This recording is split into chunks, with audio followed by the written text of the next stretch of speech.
Hey guys, tonight we're heading into a world where the cold isn't just outside, it's in your bed, your bones, and sometimes even your soup. Welcome to winter in the Middle Ages. No modern heaters, no electric blankets, and not even a proper window to keep the wind out. You're wrapped in coarse linen, maybe a bit of wool if you're lucky, and the only thing separating you from the frost is a thin wooden wall and some very questionable insulation made of mud, straw, and wishful thinking. It's pitch black outside, maybe 14 hours of night ahead, and you've just woken up because your toes feel like they're about to snap off. The fire, which burned low during the night to preserve wood, has all but gone out. You exhale and your breath hangs in the air like a pale ghost, curling toward the rafters before vanishing. You probably won't survive this, let's be honest. Not without some luck, thick skin, and a shocking tolerance for cabbage. So, before you get comfortable, take a moment to like the video and subscribe, but only if you genuinely enjoy what I do here. Also, I'd love to know, where are you watching from and what time is it there?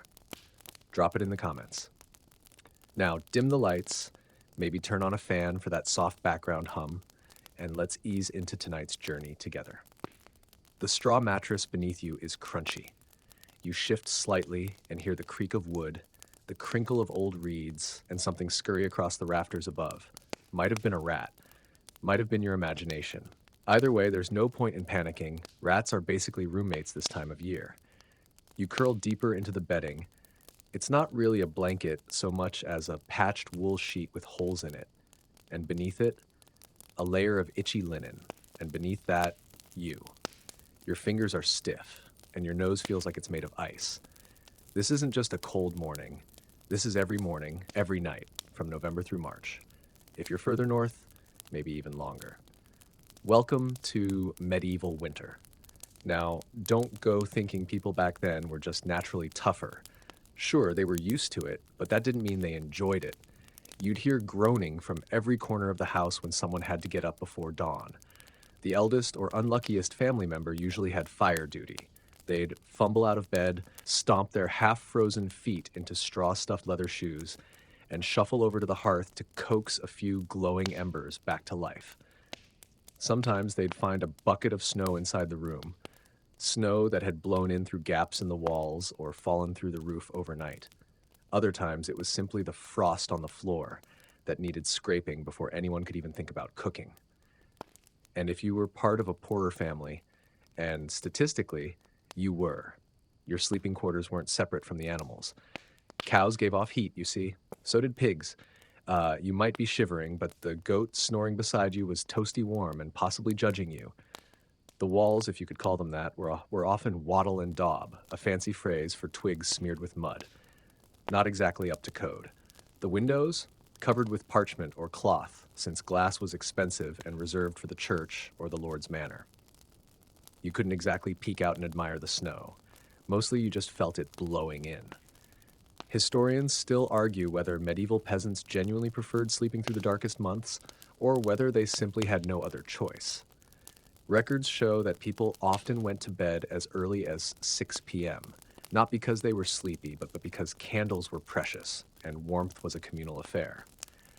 Cram everyone into one bed, pile on every scrap of fabric you own, and hope you make it to sunrise with all your toes. And remember, the cold isn't just uncomfortable, it's dangerous. You can't just crank up the thermostat. Hypothermia? That's just called dying in your sleep back then. There are tales, quiet, sad tales of families who didn't make it through a particularly harsh winter. A collapsed roof, a frozen child, a sudden illness that no one could name. But let's not get ahead of ourselves just yet. You shift in your crunchy bed and pull your blanket a little higher. Outside, a rooster crows faintly, as if he, too, regrets his life choices. You can already feel the dread creeping in. Soon, someone will have to go outside. Someone will have to chop wood, fetch water, feed the animals, break the ice. But for now, you stay still. You listen to the wind howl gently through the thatch above you. You smell the faint trace of smoke from last night's fire. This is how it begins, every morning in the long, brutal season. You wake up to frost on your blanket, and you wonder how you'll get through another day. You don't have time to wait for the sun, because the sun isn't coming anytime soon. It's still dark when you roll out of bed, reluctantly leaving behind the fragile cocoon of shared body heat and worn out wool. The moment your feet hit the floor, they tell you this is a mistake. It's not just cold, it's a special kind of cold. The kind that bites straight through your socks, if you're lucky enough to have any. You slide your feet into your shoes. And by shoes, we're not talking about the waterproof, fur-lined wonders you might own in the modern day. These are more like sacks made of stitched leather or hide, maybe a few layers thick if someone in the family was good with scraps. Inside, straw, a bit of old cloth, hopefully no beetles. That's your insulation. You step outside the sleeping nook into the main part of the house, if it can even be called a separate room. It's still pitch dark. The fire has long since died down, leaving behind a smudge of ash and a few glowing embers. You try to revive them with kindling, blowing gently, shielding the spark with your hand. One wrong breath and you'll snuff it out entirely. The smoke stings your eyes before any warmth reaches your fingers. There's no pause button here. No waiting until it's warm enough to start the day. You've got work to do. Water needs fetching. Animals need feeding. And you, poor soul, have the noble job of venturing out into the pre-dawn frost with a bucket in hand. The well isn't far, but far is a matter of perspective when the ground is hard as stone and your shoes barely qualify as shoes. Every step crunches. You can feel the sting of cold through the soles as if you're walking barefoot across frozen earth. The bucket bounces against your hip. Your breath fogs in front of you, then immediately crystallizes into a tiny mist. Historians still debate just how early medieval peasants rose each day, but most agree that during winter, life was dictated by necessity more than choice. If the animals weren't fed, they'd get sick. If water wasn't brought in before the well froze over, you'd be left chipping ice for hours. So you go. Every day, no exceptions. Even on days when the wind howls like it's trying to peel the skin off your face. You reach the well. It's a squat structure, made of stone and covered with a simple wooden lid. You open it and lower your bucket. The rope creaks. You hear the splash below. Then the moment of truth. Is the surface frozen? Sometimes you get lucky. Sometimes the top layer has to be cracked with a stick, or you just haul up a bucket full of slush. On truly cursed mornings, the water has frozen solid overnight, and you'll need to improvise. Maybe heat snow, maybe barter with a neighbor. But today, you manage. You draw the water and lug the bucket back, one hand clenched around the handle, the other shoved into your armpit to stay warm. Back inside, you set the bucket down by the hearth. Your hands are raw, your lips are already chapped, and that was just one task. Think it gets better? You haven't even stepped into the privy yet. Spoiler, there isn't one.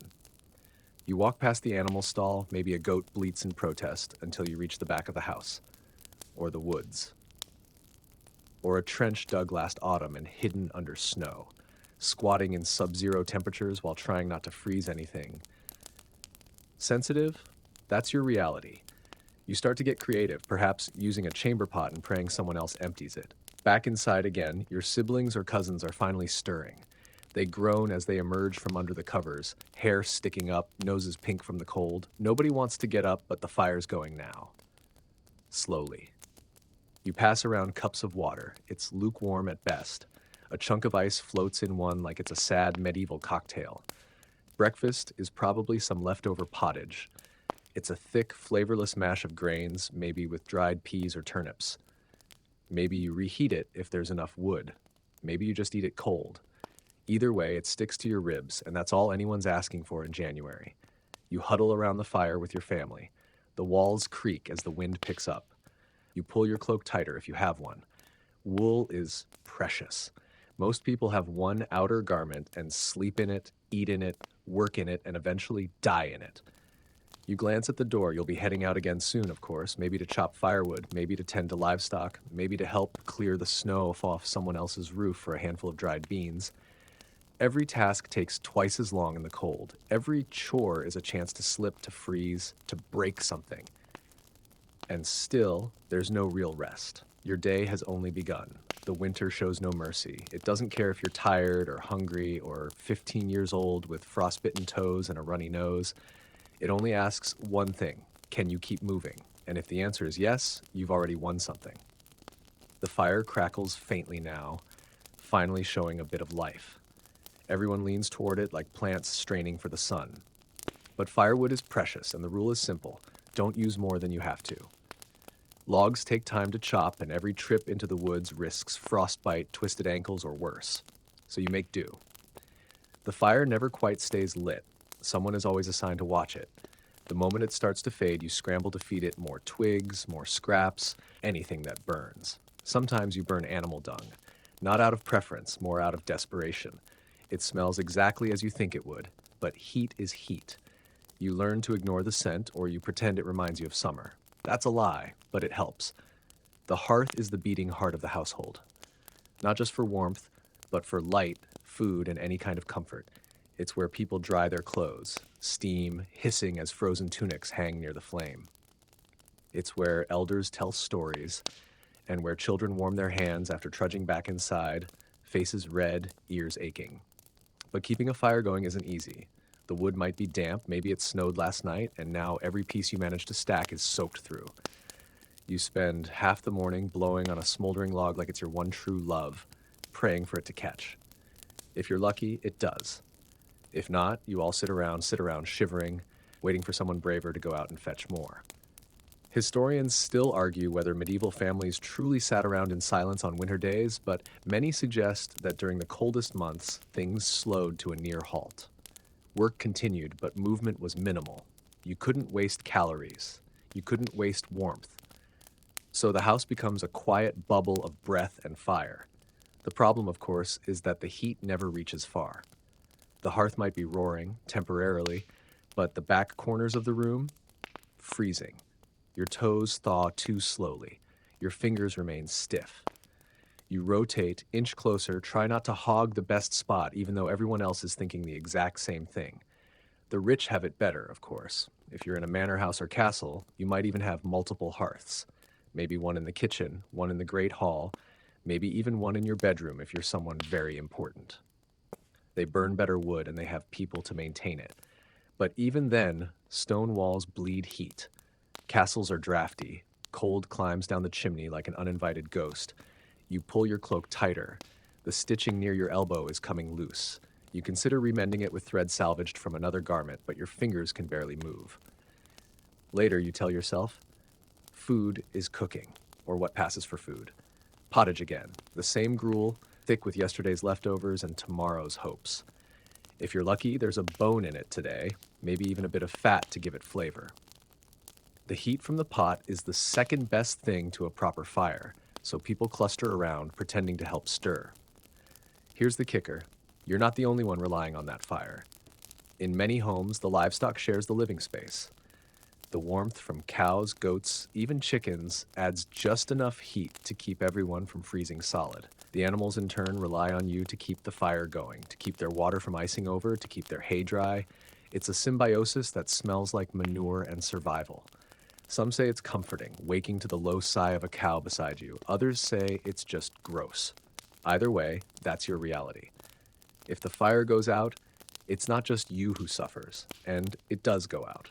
All the time. Winds sneak in through cracks, rain soaks the thatch, smoke refuses to rise and instead hangs low, making everyone cough and blink. You tie a scrap of cloth around your face and squint through the haze. Your eyes water, your throat burns. The fire refuses to catch. Eventually, someone manages it. Someone always does. A spark turns into a glow, the glow into flame, and suddenly, for the first time that day, you feel something close to comfort. You lean in too close. Your nose gets warm before your fingers. Your feet, stuffed in straw shoes, finally stop aching. The room smells like smoke, boiled roots, and unwashed humans. But it's better than the alternative. You remember last winter, the night the fire wouldn't start. You all huddled together, wearing every garment you owned, trying to share body heat under one blanket. That was the night the youngest nearly didn't wake up. No one talks about it anymore, but everyone remembers. So you sit and guard the fire like it's a treasure. You learn to stoke it gently. You learn to ration the wood, to dry twigs near the flame, to pray for dry days when you can gather more. And you never, ever take its warmth for granted. It's midday now, or close enough. You wouldn't know it by looking out the door. The sky hangs heavy, blank, and gray, like a damp wool blanket stretched across the heavens. Sunlight? That's more of a suggestion than a reality this time of year. The snow has packed down in the yard, trampled by boots and hooves into a crusty, half-frozen layer that cracks underfoot, and you, poor soul, have been tasked with one of winter's least glamorous duties, fetching water. Again, the well never gets closer. You know its shape by heart. The worn stones slick with moss, the old bucket that always seems on the edge of breaking, the rope frayed just enough to keep things interesting. You brace yourself for the cold again, but it still manages to surprise you every time. You're not alone. Someone usually comes with you, maybe a sibling, maybe a neighbor. Not for conversation necessarily, more for safety. Water runs don't just mean a short walk and a quick haul. In winter, they come with real risk. Slipping on ice, dropping the bucket, getting stuck in a snowdrift. You joke about it because joking keeps your lips from freezing together. Bet the well's frozen solid again, your companion mutters, stomping their feet. Their breath comes out in fat clouds. Last time I nearly lost a glove in there. You nod. That's the kind of humor you can afford. Drawing water is a delicate operation. Lower too fast and you'll crack the surface wrong. Too slow and the rope ices over before it reaches the bottom. There's a sweet spot, just enough force to break the film of ice, not enough to spill water everywhere. You manage. You usually do. But that's just part one. Part two? Getting it back without losing a drop, or worse, freezing your hands to the handle. You've learned to hold the bucket with your cloak between your palm and the metal. You've also learned to pretend the numbness in your fingers is just temporary. It usually is. Usually. Historians still argue whether medieval wells were community-based or family-owned in most regions, but the point remains, water didn't come from a tap. Every drop was a chore. And in winter, it was a chore with consequences. Let's say you trip. Let's say your bucket tips, the contents spilling into the snow. You've just wasted an hour of effort, and now you're wet. Being wet in the medieval winter is a fast track to disaster. Drying clothes isn't easy when the fire is already claimed by everyone else and the sun doesn't shine for days. Wet wool is heavy, wet feet turn purple, and wet sleeves stiffen into armor made of ice. So you move carefully. You shuffle back like someone carrying treasure, because in a way you are. Back inside, the water gets ladled into pots, into cups, into basins. Some goes into pottage, some into ale. Some just sits there waiting to freeze again. That's the quiet absurdity of it. The very thing you just fought to retrieve is already trying to escape its usefulness. And yes, your ale might slush over too. Fermented drinks have a lower freezing point, but not much lower. In especially harsh winters, even the beer thickens. You scoop it with a spoon. You drink what you can before it turns syrupy. You pretend it still tastes good. And if you think that's frustrating, just wait until you realize the wash water has frozen mid-soak. You'll find linens stiff as boards in the tub, soap frozen in the shape of a smear. You thump them on a rock and call it laundry. Everything hardens in winter, including you. You return from your water run to find someone else cracking ice off the trough for the animals. The pig snorts in protest. The chickens peck at the snow like it owes them answers. The cow blinks slowly, her breath curling around her ears like smoke. The barn smells like straw and damp and warm bodies. You linger there a moment longer than necessary. Not because you love animals, though maybe you do, but because their warmth is real. You press your hands against the cow's flank. She twitches, shifts, but doesn't move away. She knows the drill. You're both just trying to get through it. Inside again, your mother, if she's around, is boiling water for something, anything. Not even for tea, just for the idea of warmth. Steam rises from the pot in thick ribbons fogging up the one scrap of window you have. Someone wipes it clean with a sleeve, peers out, and groans. It's snowing again. And guess what? You'll be going back out again tomorrow. No one escapes the water run. It doesn't matter if you're tired, or if your shoes are damp, or if your fingers haven't quite forgiven you for the last round. Water is life, and life doesn't wait. Still, you sit by the fire a little longer this time. You stretch your legs toward the hearth and try to ignore the pinpricks of feeling returning to your toes. It's not comfortable, but it's familiar. And in medieval winter, familiar is the best you can hope for. You're trying to enjoy the meager heat of the fire when someone mutters, "The ale's gone slushy again." And yep, there it is. The wooden jug on the table is half frozen. You tilt it, and the liquid moves like molasses. It's not solid, but it's getting there. You sigh because everything in this house seems to be giving up, just slower than you are. This is winter now. Even the things that once comforted you, warm drink, soft bread, sweet fruit, have turned on you. Your breath fogs up your bowl. Your spoon is cold enough to numb your lips. Nothing tastes like anything anymore. It's just warm or not warm, edible or not quite moldy. The bread is rock hard. You tap it on the table and it sounds like firewood. That's normal. Everyone dunks their slice into the stew, waiting until it softens into something vaguely chewable. You don't bite bread in winter. You negotiate with it. Cheese, if there is any, smells stronger in the cold, go figure. And it sweats oddly near the hearth. Meat is a luxury. You don't see it often unless something dies, an animal, or during particularly harsh seasons, something that wasn't supposed to. Most of the time it's dried fish, salted pork, or pickled things that should probably not be pickled. You chew slowly. It's all the same anyway. Food is texture more than flavor now. Your tongue doesn't even argue. It's too cold to protest. Historians still argue over just how much fresh produce medieval peasants ate in the winter, but the general consensus is not much. Root vegetables were the go-to. Carrots, turnips, onions, stored in cellars or buried in straw. You might even gnaw on dried peas or beans if your teeth can handle it. Nothing green, nothing juicy. No apples unless they were dried or fermented. Definitely no citrus. That's a fruit for kings, or maybe a myth. You remember summer, faintly. Berries on the roadside. Apples you could eat right off the tree. Bread that crumbled, not shattered. Water that didn't need to be chipped out of a bucket. But that's not your reality now. The pottage bubbles lazily over the fire. You stir it, watching the thick lumps roll across the surface like lazy clouds. Someone throws in a piece of dried beet. It barely changes anything, but it feels like doing something. A little color, maybe. Maybe. You drink from a wooden cup, ale, weak and bitter, and it's cold. Everything is cold. You've stopped expecting otherwise, and you're still hungry, not starving, not yet, but always not full. That's the medieval winter diet in a nutshell. Enough to move, not enough to rest. Enough to work, not enough to feel satisfied. You start thinking about food more than you'd like. You dream about it sometimes. Roasted birds, hot pies, a warm egg yolk spilling over toasted bread. But then you wake up to cold air and the taste of your own dry mouth, and you start your day with more pottage. Once your aunt tried to make something special for the midwinter feast. She added honey and herbs to a pot of boiled barley. It was barely sweet, but everyone acted like it was a king's meal. You remember that bowl. You remember the way it almost brought tears to your eyes. Food becomes memory.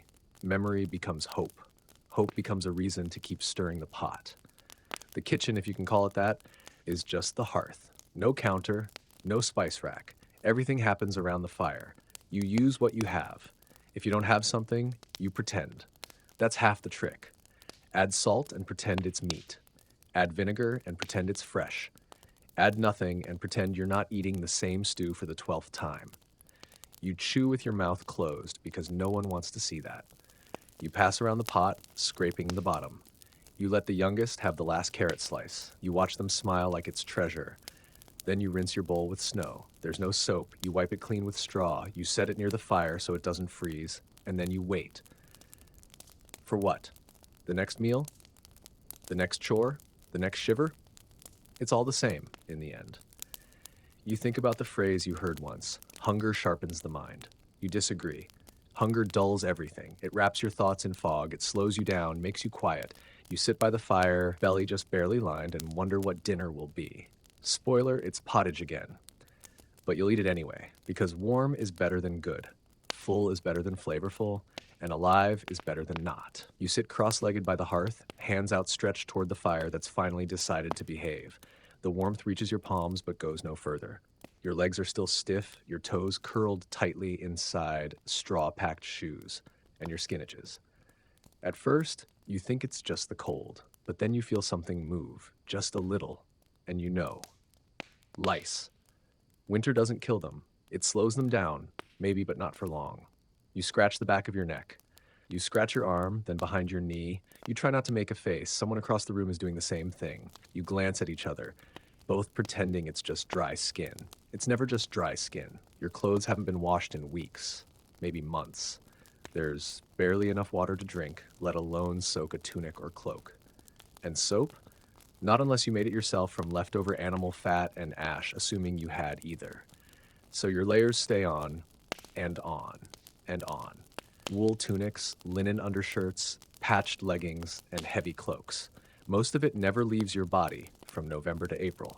You sleep in it, you sweat in it, you spill stew on it and shrug, and with each passing day, the itch gets worse. Historians still argue over whether medieval peasants regularly bathed in winter or at all. The romantic version of the past has villagers slipping into warm tubs of herbs and steam. The real version is far less poetic. Most people wipe themselves down with cloth, maybe snow, maybe nothing. Full-body baths were rare, and in winter, borderline dangerous. You didn't undress unless you had to. You didn't let your skin touch open air unless it was worth the shiver. And so the lice stayed. They lived in the seams of your clothing. They laid eggs in the folds. They kept you company during long, dark nights, when the wind moaned and the fire dwindled. They were part of the household, tiny, unwelcome roommates. You try to ignore them. Everyone does. Complaining doesn't make them go away. Scratching helps, but not really. You learn to live with the crawling sensation. You get used to the occasional nip at your scalp or elbow. Fleas, too, by the way, especially if you share space with animals, which, again, you do. The chickens have fleas, the pigs have fleas, and so, inevitably, do you. You sit beside the hearth, scratching under your sleeve, and you wonder if lice dream of warmer climates.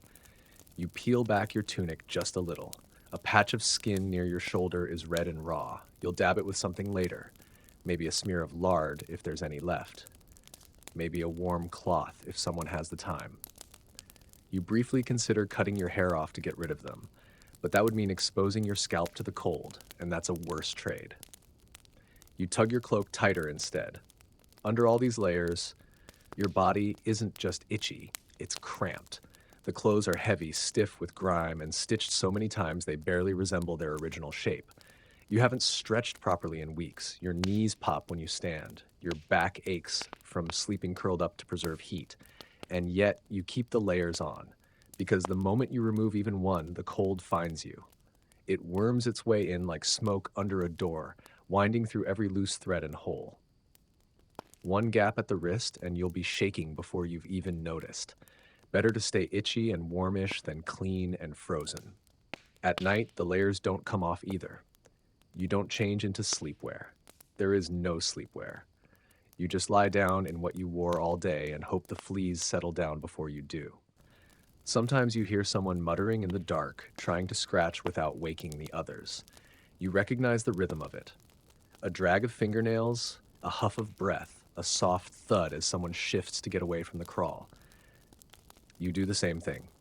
Everyone does. You don't talk about it. Instead, you distract yourself with the fire.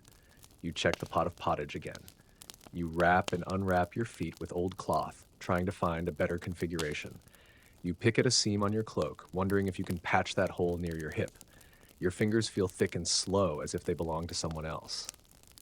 And then, there it is again, that little twitch at the back of your neck. You sigh, but you don't say anything. You'll rinse your scalp with vinegar next week if someone can spare a jug. You'll shake out your tunic near the woods, watch the little bodies tumble into the snow. It's strangely satisfying, even if they're back within days. You scratch again, then you go back to stirring the stew. That's medieval winter for you. Layers on lice. A great equalizer, really. Everyone itches, everyone smells, and everyone lies awake at least once a week, wondering what it's like to sleep without something crawling across your chest. The sun never really rises. It just sort of shows up behind a veil of mist and drifts across the sky like it's not particularly committed to the job. It's gray out, again. But that doesn't matter, because the chores don't stop, and neither does your hunger. Winter diets, if they can even be called that, are creative. You're back at the table, if there is one, facing another meal made of whatever hasn't frozen, spoiled, or walked away. A root vegetable stew, turnip heavy and suspiciously slimy, simmers in the pot. Someone adds a dried mushroom. Someone else suggests grating in a sliver of aged cheese. But after a thorough search of the pantry, rid the hole in the wall covered by a curtain, it turns out the cheese is either missing or has evolved into something you no longer recognize. So it's stew again, with turnips. Always with turnips. You eat it anyway, because if you don't, you'll be hungry again in 10 minutes. Actually, you will be hungry in 10 minutes no matter what. Your stomach has stopped expecting satisfaction and now just asks for something warm and vaguely chewable. Historians still argue whether medieval peasants actually had enough to survive during winter or if starvation was quietly normalized. The truth is, it depended on the harvest, on the family, on luck. A good summer might mean a tolerable winter. A bad crop meant bartering for moldy barley and calling it bread. Preserved foods were your lifeline, salting, drying, smoking, anything to drag summer into the dark months. But sometimes the preservation process failed. The pork smells off, the fish looks fuzzy, the dried apples are more skin than fruit, but you squint, shrug, and cook it anyway. Pickled things fill your days. Pickled onions, pickled cabbage, pickled maybe radishes. They all taste like sour regret, but your gut's too tired to protest. You chew, you swallow, you pretend it's nourishing. Once in a while, if the stars align and someone's generous or desperate, you might get something special. A sausage, a tiny meat pie, a half egg baked into bread. You eat it like a treasure, chewing slowly, eyes closed, tasting every molecule. But most of the time, the feast is fermented rye and maybe a crust of bread so hard it could double as a weapon. You dunk it in the stew until it surrenders. You dream of sweets, not the delicate pastries of court kitchens. You've never even smelled those. You dream of honey. Just a spoonful, just enough to remember what joy tastes like. It's rare, expensive, and guarded like gold. You heard someone traded a whole chicken for a jar last year. You would have done the same. Speaking of chickens, there's one squatting near the hearth. She's molting and annoyed about it. She gives you the side eye as you gnaw on stale bread. You both understand each other deeply. Neither of you wants to be here. Your meals are often communal. Everyone gathers around the fire, bowls in hand, legs folded up tight. There's a quiet protocol, elders first, then children, then everyone else. You pass the ladle around and scrape the sides of the pot when it gets low. No one wants to be greedy, but no one wants to be left with the broth. Someone makes a joke. Something about how the turnip stew tastes better when you're asleep. It's not really funny, but you laugh anyway, because laughing helps. It warms your ribs, even if just a little. You remember the traveling friar who visited once, years ago.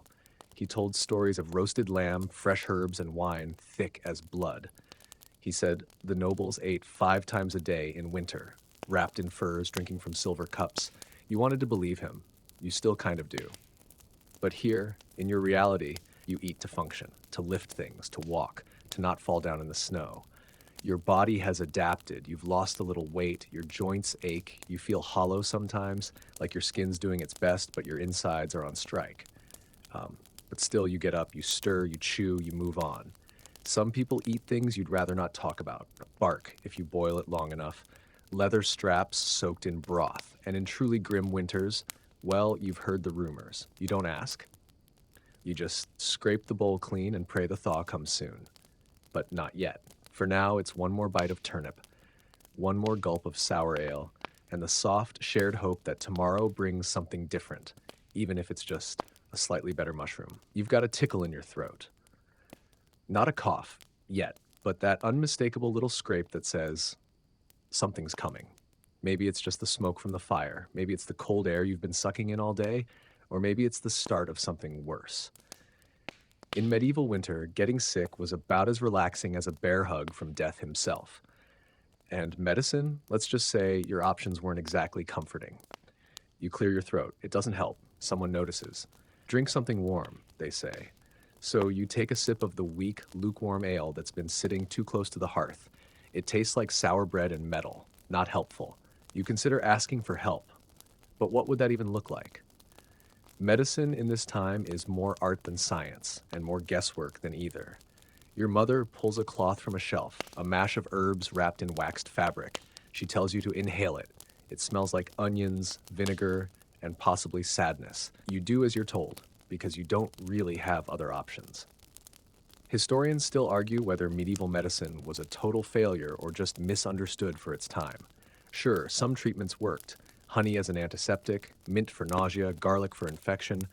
But others, well, there's a man in the village who swears by heated cow dung. Another who insists you need to wear a live toad around your neck for fevers. Some people sleep with dried herbs sewn into their pillows. Others hang charms above the hearth to ward off spirits. And if all else fails, there's always bloodletting. Yes, bloodletting. Because, of course, when you're weak, pale, and freezing, the best solution is to remove some blood. The local wise woman, if your village has one, is both revered and feared. She might boil elderflower for your cough or rub mustard on your feet to draw the illness down. Or she might mutter a few words in Latin and hand you a pouch of dried mouse tail. You accept it with gratitude. And then you go lie down. Rest, of course, isn't simple. Your bed is cold, the blanket smells faintly of goats, your body aches from the day's work, your throat feels like you swallowed a handful of hay, but you wrap yourself up and hope the fever doesn't come. Or worse, the sweats. Because once the sweats arrive, people start whispering. You've seen what happens. Someone gets pale, then quiet, then they stop eating. Their eyes sink. Their breath gets shallow. They lie there for days, and then either they get up or they don't. You roll over, trying to get comfortable. Someone hands you a hot stone wrapped in cloth. You press it to your chest. It smells like the fire, earthy and sharp. It helps. A little. You think about the cures you've heard from passing travelers. In France, they say dried frog skin cures a sore throat. In the East, some rub goose fat on their chests and wrap themselves in wool. In England, a priest might offer a prayer while waving smoke over your bed. In Iceland, they drink fermented whey. You'd try any of them. Even the frog skin. You doze off. When you wake, someone's made a new batch of medicinal broth. It's just stronger stew, but it's offered like a sacred gift. You sip slowly. The warmth goes a long way. Your throat still scratches, but your chest feels less heavy. Someone tells you not to go outside tomorrow. Rest, they say. You nod, but you know better. If you don't chop wood, someone else has to. And if they're already coughing too, well, you'll take it slowly. There's a bowl of crushed garlic and honey near the fire. You're told to eat it before bed. It tastes strong, sweet, and vaguely like revenge. You choke it down and chase it with warm water. Someone checks your forehead. They say you feel warm. You say you feel fine. They don't believe you, and neither do you. Still, you lie back. You listen to the wind scraping the roof. You hear someone snoring. You scratch your wrist, which is suddenly itchy again, and you breathe. Slow. Careful. Just until the morning. The night feels endless. You lie still, curled under your cloak, listening to the crackle of the dying fire and the occasional snuffle of someone nearby. Every now and then, a draft slithers down from the roof beams and brushes your face, waking you just enough to shiver before slipping back into a thin, twitchy half-sleep. Winter nights are long. In some places, the darkness stretches for up to 14 hours. That's a long time to lie still in the cold, too long to sleep all the way through. Too long not to think. You shift under the covers, careful not to let in too much air. Your feet have found a small warm patch, probably the spot someone else had earlier, and you don't dare move. The candle's long gone, burned out hours ago, pinching off the only real light in the room. You wouldn't light another even if you could. Candles are precious. You ration them, just like food, just like firewood, just like hope. It's quiet, but not the peaceful kind. The kind of quiet that presses against your ears, filled with the scratch of straw, the clink of settling pots, the slow breathing of others huddled close. Someone coughs, a child rolls over, the rafters groan as the wind moves through the eaves. You try not to think about the dark too much, because in the medieval world, darkness isn't just the absence of light, it's a living thing. People believe it carries spirits, sickness, strange dreams. You don't light candles casually after dusk. You don't whistle. You don't talk about death unless absolutely necessary. Historians still argue how superstitious the average medieval villager really was, but one thing's for sure. When the nights grow long, imaginations stretch to fill them. And the mind, cold and half-starved, has a way of inviting in shadows. So you keep your thoughts focused. On the fire, perhaps, on the stew, on anything ordinary. There's a little oil lamp in the corner of the room, but you won't touch it tonight. The oil is too low, and besides, too much light in the night draws attention. From the outside, or from within. You hear someone whisper a short prayer. Not loud, not formal, just a name, maybe a plea, floating up into the beams. You do the same, not because you're sure it works, but because there's comfort in ritual, in repetition. in doing what your grandmother did and her grandmother before her. The straw mattress itches beneath you. You shift. A flea bites your ankle. You flick it away without thinking. Just another part of winter.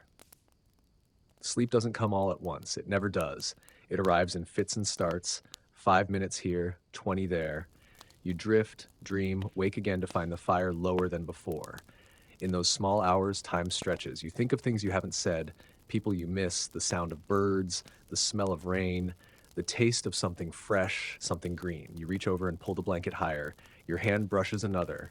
Someone else is awake or just turning in their sleep. Either way, you're reminded you're not alone. That helps.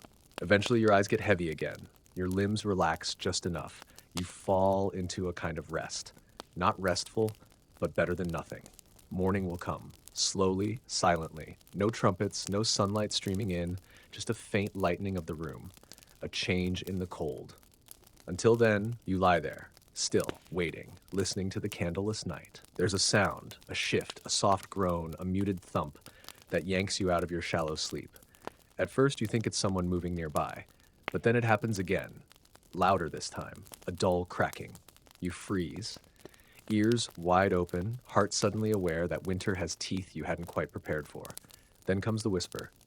The roof's leaking. That gets everyone's attention. You sit up, breath visible in the air, and look toward the ceiling. A dark patch spreads slowly across the thatch above, drip by careful drip.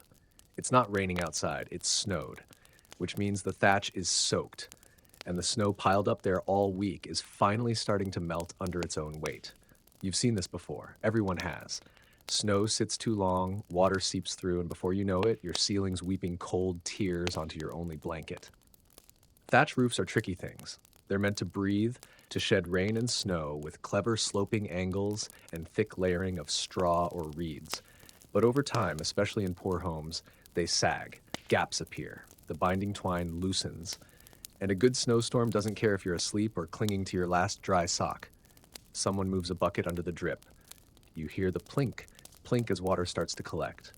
You hope it doesn't freeze before morning. Historians still argue how effective thatch really was in the dead of winter. Some say it worked surprisingly well when maintained properly.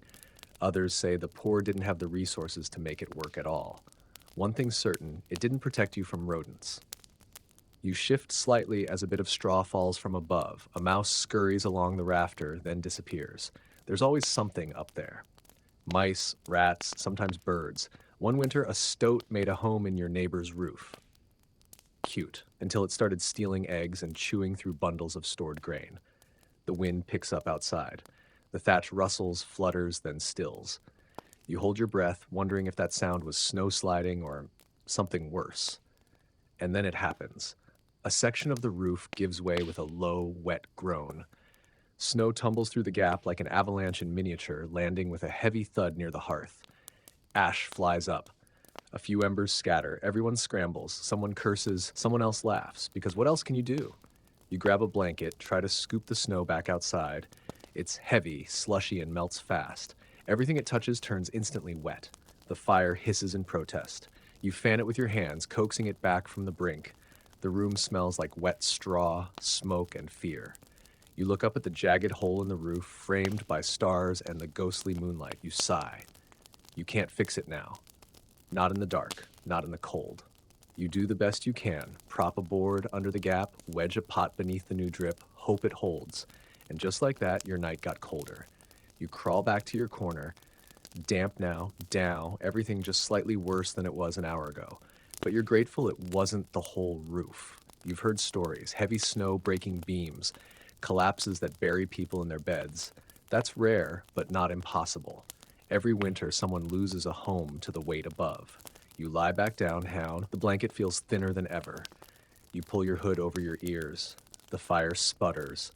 The next morning will involve patching, finding dry straw, climbing onto a slippery roof, risking frostbite or a broken leg. But for now, you just listen to the plink of water in the bucket, to the wind teasing the broken thatch, to the creaks that remind you that nothing in winter is guaranteed to stay in place. You're tired, you're cold, and you're lucky. At least the rest of the roof is still holding, for now. The snow is relentless. Even after the collapse, even after the late night scramble with buckets and boards, It keeps falling.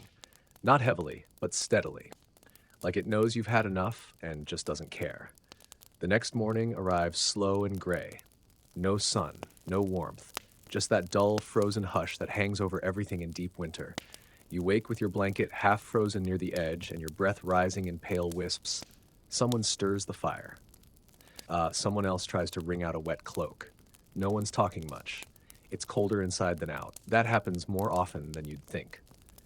You step outside to relieve yourself because nature doesn't care what temperature it is, and you crunch across the snow-crusted yard, eyes squinting against the wind. You squat behind the woodshed. You try not to think about it. You definitely try not to look down. Let's just say it's brisk. As you finish, something catches your eye. Tracks, animal tracks. Wolves, you recognize the shape, the long, precise print, the way they move in a straight line, unlike dogs that zigzag around. These are fresh too, maybe from just a few hours ago. They passed close, right by the edge of the house, closer than usual. You straighten slowly, suddenly very aware of how quiet it is. No birds, no wind now. Just you, your breath, and those tracks. You follow them with your eyes until they vanish into the woods. Wolves are always a winter risk. You forget about them sometimes, until you can't.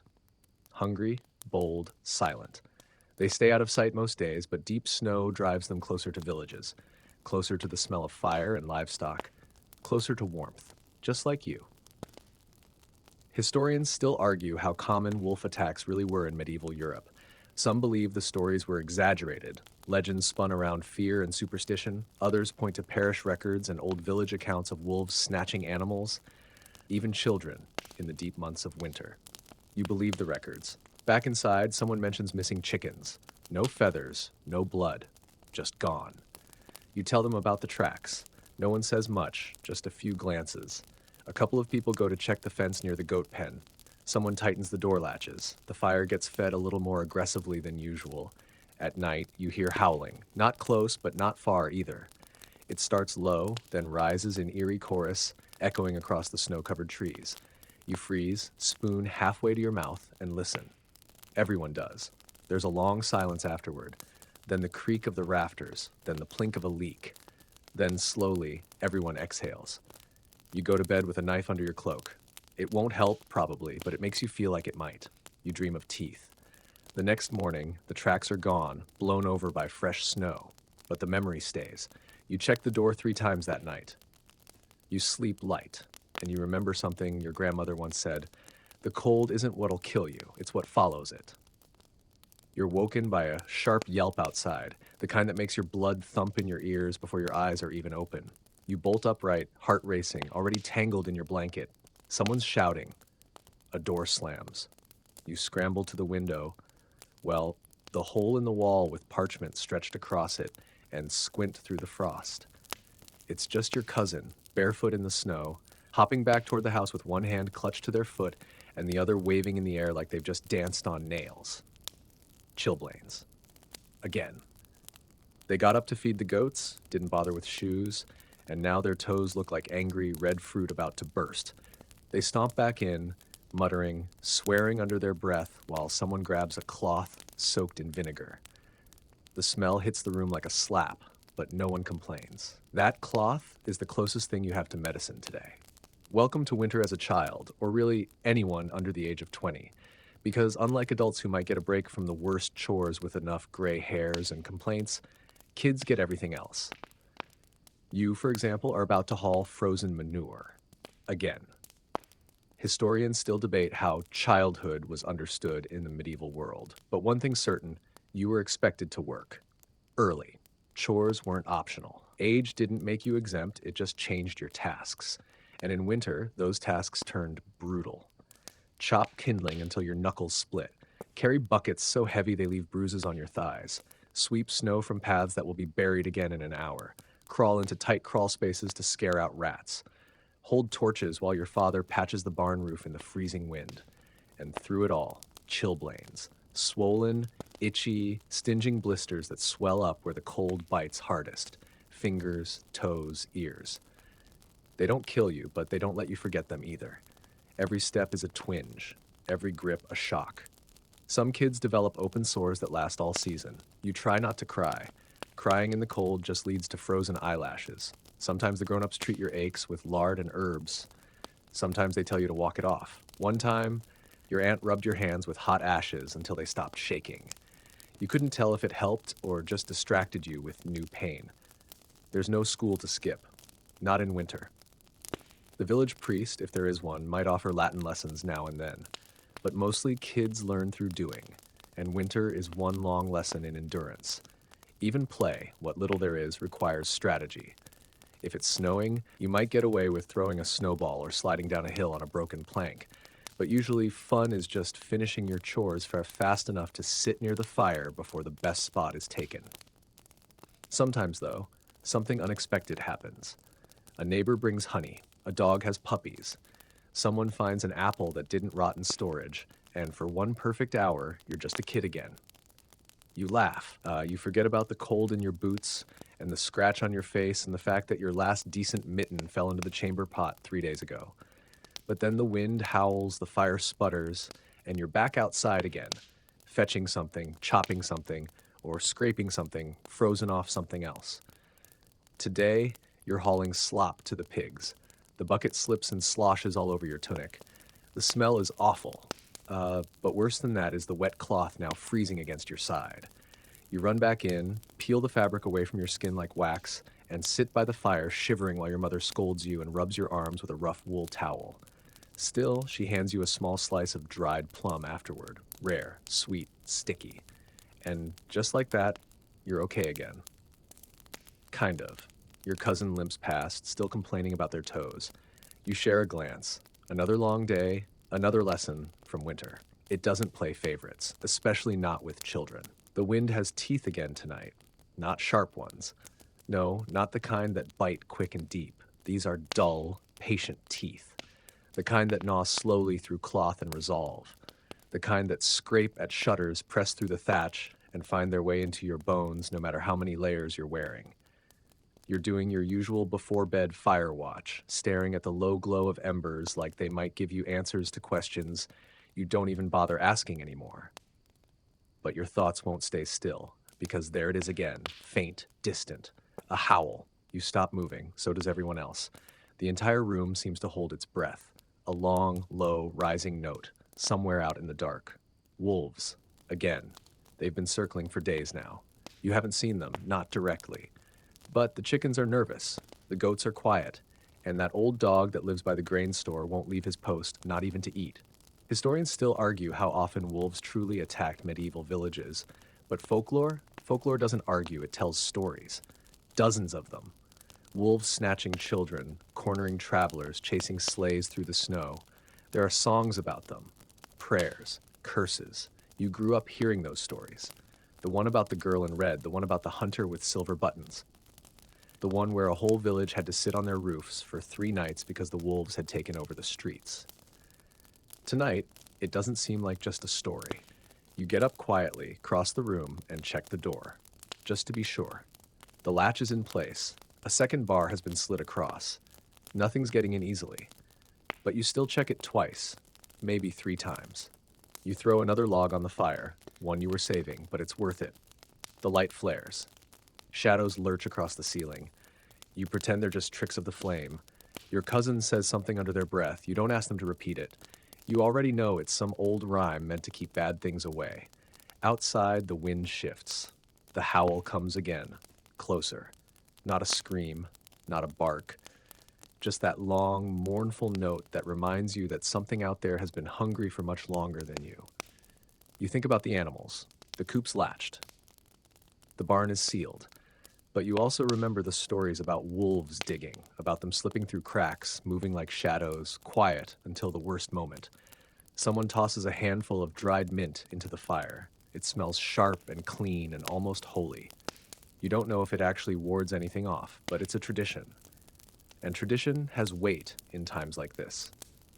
You lie down, but your eyes stay open. The wind brushes against the house again.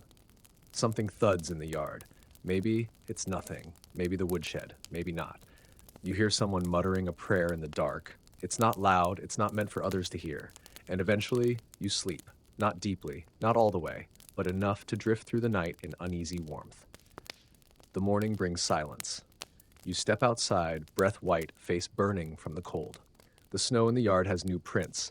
Not boots, not hooves, paws, 4 of them, and a pattern that walks the length of the house. Stops, turns, walks back.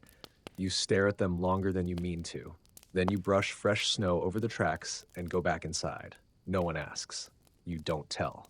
There are more important things to worry about today, like staying warm and keeping watch. Because winter is cold, yes, but it's what moves through it that keeps you awake at night. You stir the fire with a stick, watching the sparks spiral up like stars in reverse. The log hisses, damp, half-rotted, the best you could find. It still burns, just not well. Smoke curls into the room, makes your eyes water. You wipe them with a corner of your sleeve that's only slightly less filthy than the rest of it. The room smells like ash, animal, and cabbage. And you're grateful. Because you're not freezing. Yet. Others aren't so lucky. You hear about them in whispers. Names spoken around fire pits while stirring pots, while hanging wet cloaks on crooked pegs. The old man in the next village who passed in his sleep too far from the hearth. A widow whose chimney collapsed during a storm. A mother and her child found curled up in a collapsed shed, bodies stiff and snowblind. Sometimes the poor don't just suffer in winter. They vanish. And they don't vanish dramatically. There's no spectacle, no ringing of bells. They just stop showing up, stop being seen. And after a while, someone says quietly that they probably didn't make it. Historians agree, winter was especially cruel to the poor, and considering almost everyone was poor by today's standards, that's saying something. But even within poverty, there were levels. Those without steady land, without family, without even a decent cloak, those were the ones who the cold noticed first. You've seen it. The village beggar, shivering under a doorway, hands wrapped in burlap and pride long since gone. The peddler whose breath rattled as they tried to sell tin cups in the snow. The orphan who used to sneak chickens but hasn't been seen in a week. No one asks too many questions. Not because they don't care, but because they can't afford to. Because grief takes energy. And in the winter, energy is survival. Still, some try to help. Your family leaves crusts on the fence post sometimes. Bread too stale for chewing, but soft enough if soaked. Someone once passed you a boiled egg wrapped in cloth with a note, "Give this to the smith's boy." Quietly. There's a quiet system of charity woven into the season like an invisible thread. Leftover pottage left on a doorstep, extra firewood passed by accident, a tunic handed down and pretended to be too small for us now. It's not enough, but it helps. You remember last year when your uncle came down with the fever. You didn't have enough wood. A neighbor who barely had more brought 2 logs without a word. Just dropped them outside the door and walked away. You've never forgotten that. Tonight, you pull your cloak tighter and glance at the last bit of bread on the table. You're not full. Not really. But you could be less hungry.